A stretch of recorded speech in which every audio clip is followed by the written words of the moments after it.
The knock that came from inside. At exactly 2:17 a.m., Ada woke to the sound of knocking. Tap, tap, tap. Slow, deliberate, hollow. She lay still, listening. Her room was pitch black, except for the faint blue glow of her phone on the bedside table. Rain whispered against the window. The power had gone out hours ago. Tap, tap, tap. It wasn't coming from the door. It was coming from inside the wall right behind her head. Ada held her breath. Maybe it was pipes. Old houses made noises. Rats, even. Then it stopped.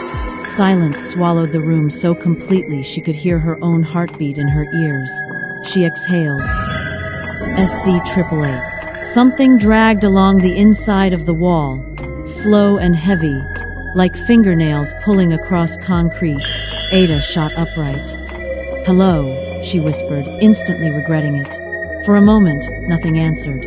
Then from inside the wall, inches from her ear, a voice whispered back. "Ada, open." Her blood turned to ice. No one should know her name. She lived alone. The house stood at the far end of the road, half abandoned after the last tenants left suddenly. She grabbed her phone and turned on the flashlight. The beam trembled across the peeling paint, the old wardrobe, the cracked ceiling, and stopped at the wall. Right where her pillow had been, the paint was bulging outward, like something was pushing from the other side.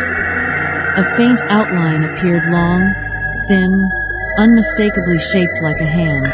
The drywall creaked. 5 points pressed harder, stretching the paint until it began to split. A dark line tore open, blackness oozed through, and then a fingertip emerged. Gray, too long, the nail thick and yellowed. Ada couldn't scream, couldn't move. More fingers forced through, tearing the wall open with a wet crunch.